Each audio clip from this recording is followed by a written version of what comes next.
Hello guys, welcome to Body Fit Naturals. आज की video में हम बात करने वाले हैं पोस्ट वर्कआउट न्यूट्रिशन के बारे में। इस वीडियो में मैं पोस्ट वर्कआउट मील की नहीं बल्कि पोस्ट वर्कआउट न्यूट्रिशन की बात करूंगा, जो हमें राइट आफ्टर वर्कआउट कंज्यूम करनी। वर्कआउट के दौरान जब आप अपने मसल्स को, अपने मसल्स फाइबर को अच्छे से तोड़ते हो तो उनको रिकवरी के लिए एक अच्छा न्यूट्रिशन देना बहुत ज़रूरी है। तो पोस्ट वर्कआउट न्यूट्रिशन में जो हमें मेन इंग्रेडिएंट्स, जो मेन मैक्रोस पे हमें फोकस करना है वो है प्रोटीन और carbs, healthy protein and simple carbs. Fats को पोस्ट वर्कआउट न्यूट्रिशन में कंज्यूम नहीं करें।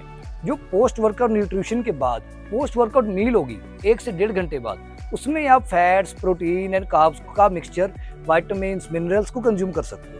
तो पोस्ट वर्कआउट न्यूट्रिशन में जो हमारा प्राइमरी मैक्रो होगा वो होगा प्रोटीन।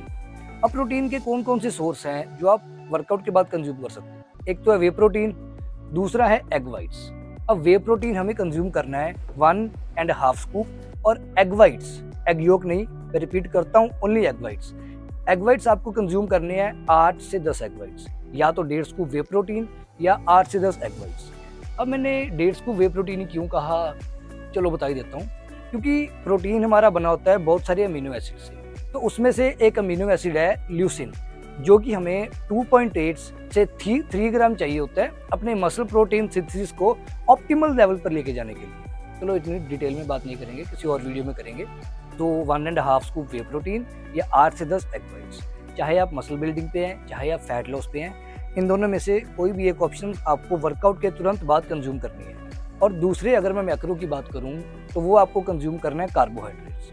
अब कार्बोहाइड्रेट्स वो जो आपकी बॉडी जल्दी से डाइजेस्ट कर ले। एग्जाम्पल के लिए अब अगर आपको बताऊं, बनानास, अगर आप मसल बिल्डिंग पे हैं तो 2, अगर आप फैट लॉस पे हैं तो 1। या आप कंज्यूम कर सकते हैं डेट्स, मतलब खजूर, अगर आप मसल बिल्डिंग पे हैं तो 10 खजूर, अगर आप फैट लॉस पे हैं तो आप कंज्यूम कर सकते हैं 4 से 5 खजूर, 4 से 5 खजूर।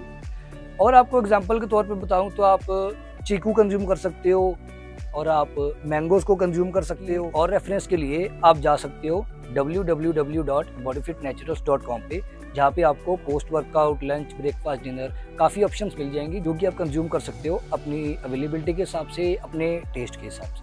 अब कुछ लोग आर्ग्यू करेंगे कि एनाबॉलिक विंडो नाम की कोई चीज़ नहीं होती, या ज़रूरी नहीं होता कि वर्कआउट के बाद ही प्रोटीन कंज्यूम किया जाए। हाँ, बिल्कुल सही बात है। आप ये मील को स्किप करके सीधा पोस्ट वर्कआउट मील पे भी जा सकते हो। इसमें आप प्रोटीन, कार्ब्स और साथ में फैट्स भी ऐड कर सकते हो।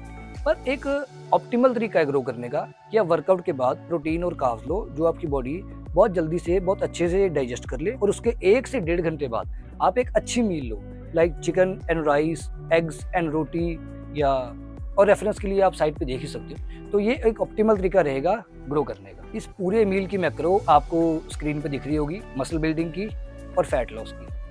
प्रोटीन का कंटेंट बेसिकली सेम ही होगा, या मसल बिल्डिंग या फैट लॉस। कार्ब्स में हम थोड़ा सा डिफरेंशिएट करेंगे। अगर हम मसल बिल्डिंग पे हैं तो 50 से 60 ग्राम कार्ब्स, और अगर हम फैट लॉस पे हैं तो 20 से 25 ग्राम carbs. That's enough. Wish you luck.